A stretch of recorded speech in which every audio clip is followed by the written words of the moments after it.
Ça va bien, merci. On est en France, confiné au pied des Alpes. Les montagnes sont là, mais elles sont inaccessibles. Tout s'est éloigné. Hein, le confinement provoque finalement une sensation d'éloignement de la proximité. Un peu paradoxal.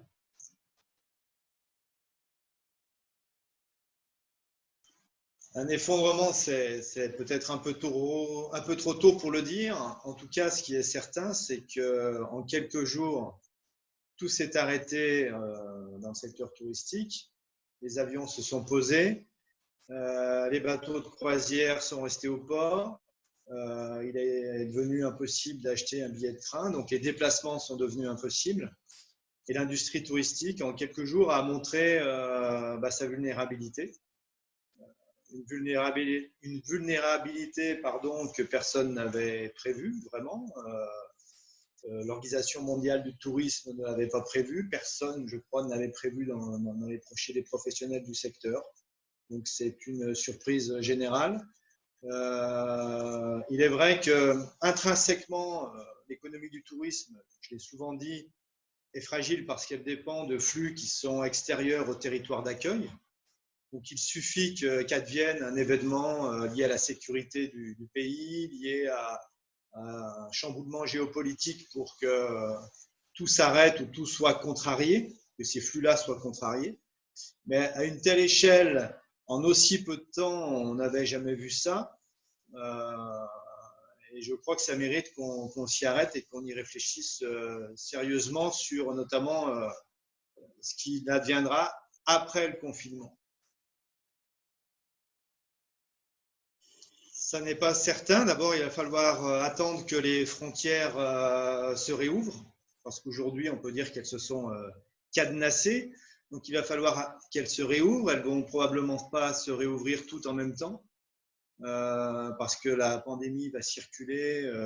On peut imaginer que des pays s'en libèrent quand d'autres seront encore atteints par cette pandémie, par le virus. Donc, il y aura sans doute une progressivité de la réouverture des frontières. Ensuite, il y a des débats, alors en France et ailleurs, sur le traçage des déplacements des individus, des débats qui interrogent la démocratie, les libertés individuelles, la collecte d'informations sur les déplacements, qui tiennent à la vie privée. Donc peut-être qu'on se déplacera plus de la même manière, mais c'est même pas peut-être, c'est sans doute certain. Peut-être que les déplacements seront encore plus contrôlés qu'ils ne l'étaient avant.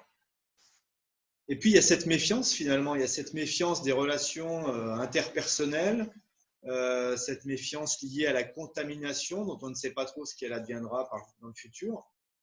Est-ce qu'on restera marqué par ça ou pas Ce sont des interrogations qui sont réelles et dont il est encore trop tôt pour savoir vers quel monde elles vont nous conduire. En tout cas, je pense qu'on ne circulera plus de la même manière qu'avant, c'est sûr.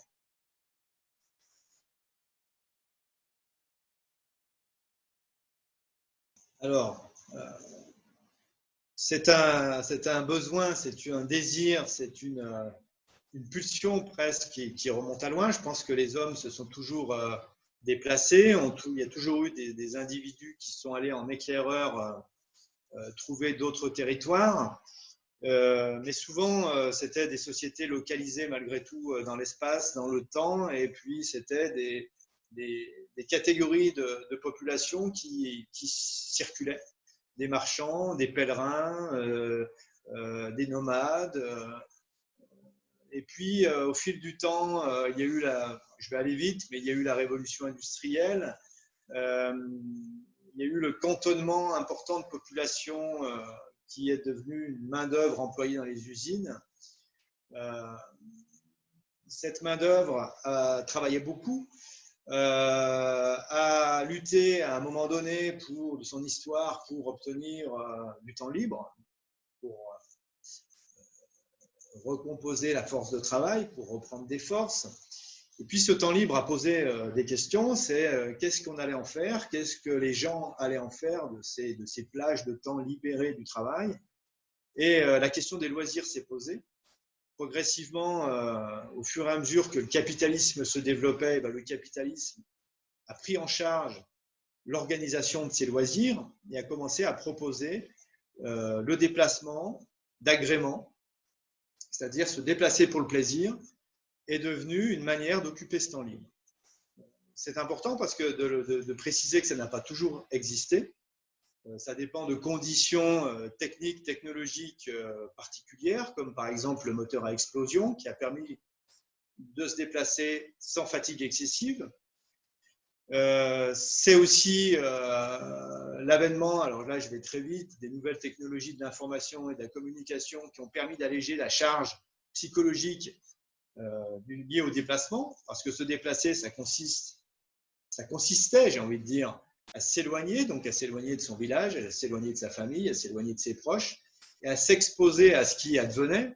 On rejoint un peu la notion d'aventure, c'est-à-dire ce qui advient, c'est l'étymologie, c'est advenire, c'est-à-dire s'exposer un peu au hasard des routes. C'est-à-dire que le déplacement dans l'espace a souvent été une épreuve, considérée comme une épreuve, parce qu'on partait, on s'éloignait de ses proches, on s'exposait aux intempéries, on se fatiguait.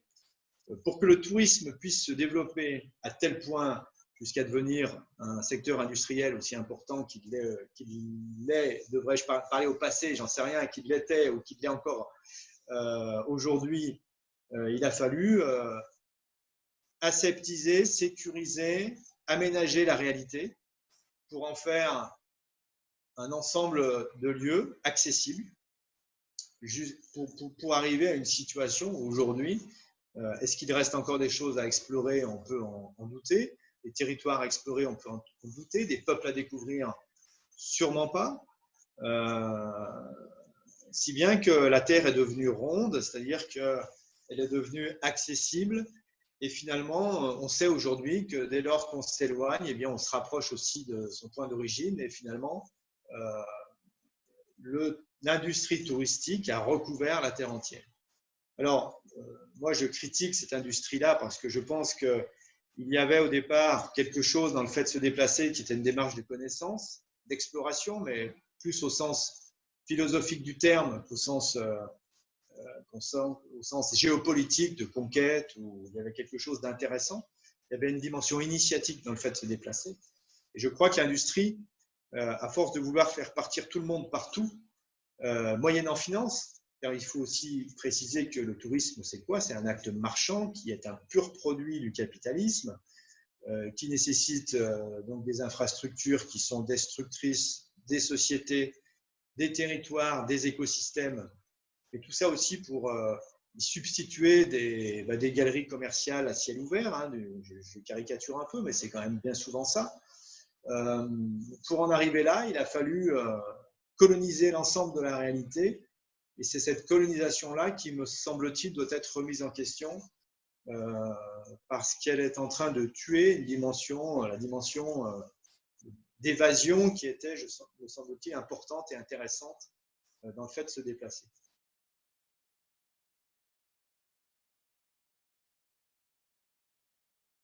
Alors, je crois que le voyage n'est pas lié à des conditions objectives de kilométrage, de difficulté, et que finalement, et là je marche sur les pas d'un anthropologue qui s'appelle Marc Auger, je crois qu'il est possible et intéressant de voyager aussi à deux pas de chez soi.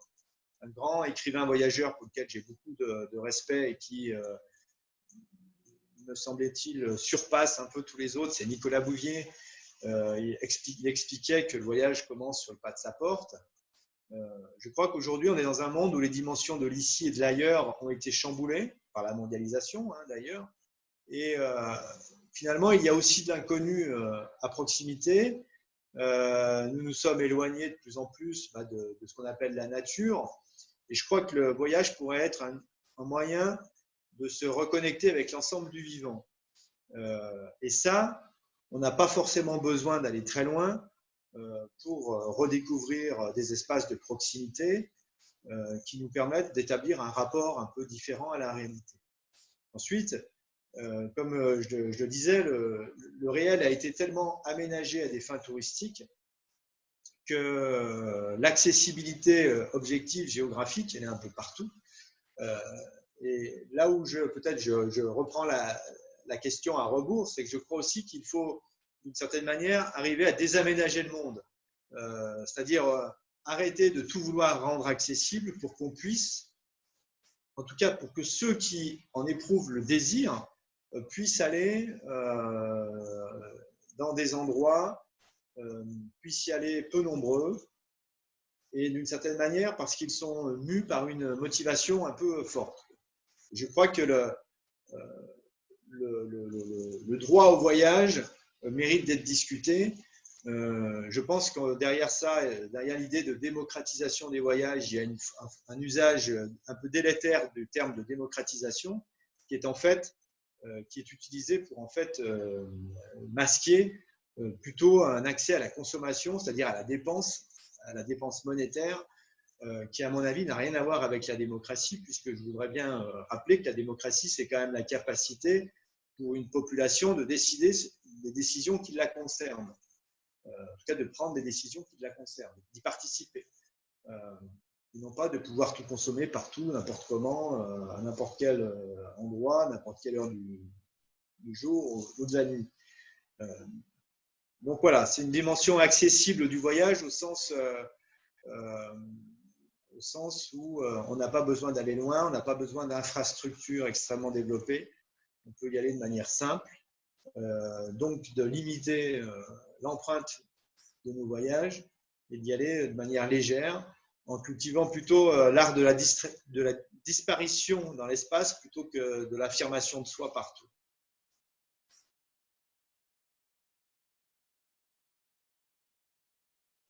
La différence entre tourisme et voyage, c'est une vaste question. Le voyage, c'est la dimension initiatique au sens où l'avant et l'après ne nous conduisent pas dans le même état intérieur.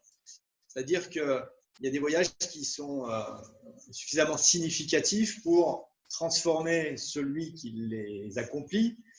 Et je crois que c'est une dimension qui a traversé les temps, les époques, les grands récits mythiques, mythologiques de voyage parlent de cette dimension-là du voyage.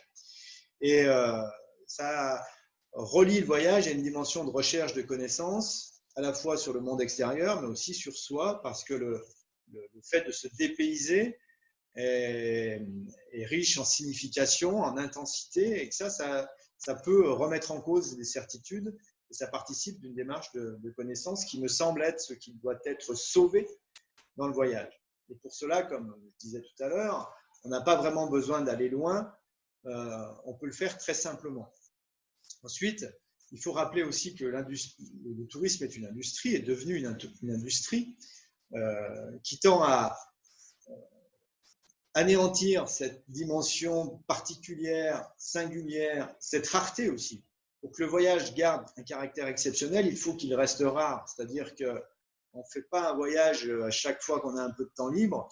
C'est quelque chose qui, pour rester significatif, mérite et précieux. Donc, doit rester rare dans la vie d'un individu, mais aussi ne pas forcément devoir devenir un espèce de devoir de vacances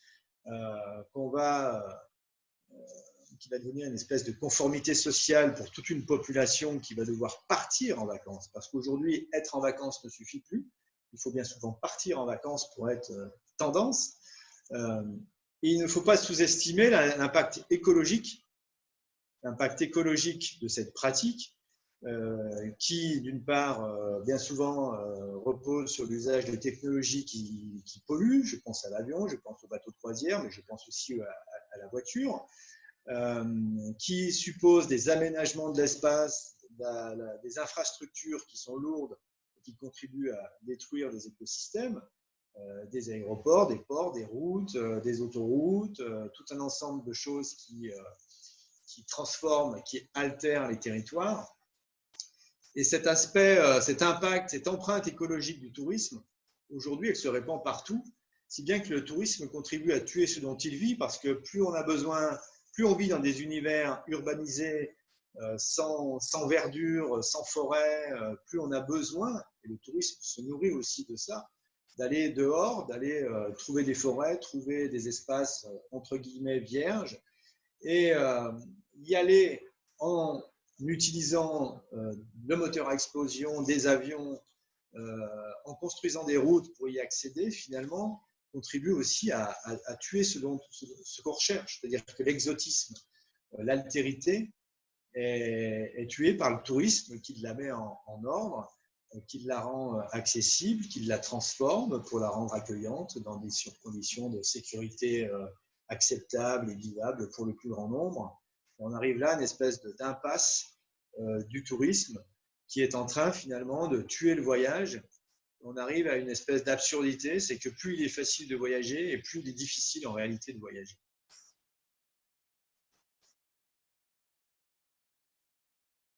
La vraie vie est ici parce que on est tenté d'aller chercher ailleurs des formes de paradis mises en ordre par l'industrie touristique qui nous sont vendus, présentés comme des endroits paradisiaques.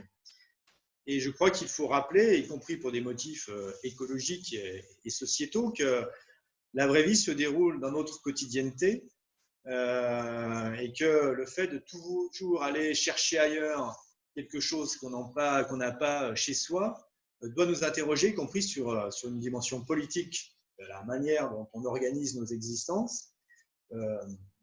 Qu'est-ce qui fait qu'on a autant besoin de partir pour oublier le monde dans des endroits spécialement organisés pour ça, spécialement apprêtés pour cela.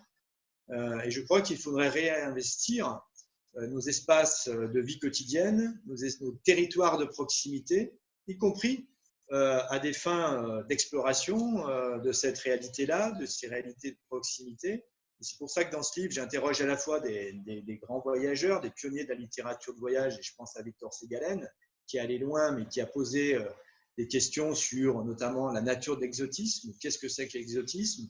Il a raisonné aussi en termes d'esthétique du divers, des questions qui me semblent très contemporaines, mais aussi j'interroge des gens comme Henri David Thoreau qui sont allés mener une vie exotique, mais finalement à proximité de chez eux tout simplement en changeant un mode de vie. Alors ça n'a pas duré toute une vie, ça a duré 1 an, 2 ans. Néanmoins, ça a de quoi nous faire réfléchir sur nos conditions de vie ici, sur notre rapport à la nature, sur notre rapport au vivant. Je pense qu'on a à réinventer nos rapports au territoire, nos rapports au vivant, et que c'est aussi une forme de voyage, justement, et de voyage qu'on peut faire sans forcément aller très loin. On peut, là, pour le coup, le voyage commence ici, justement.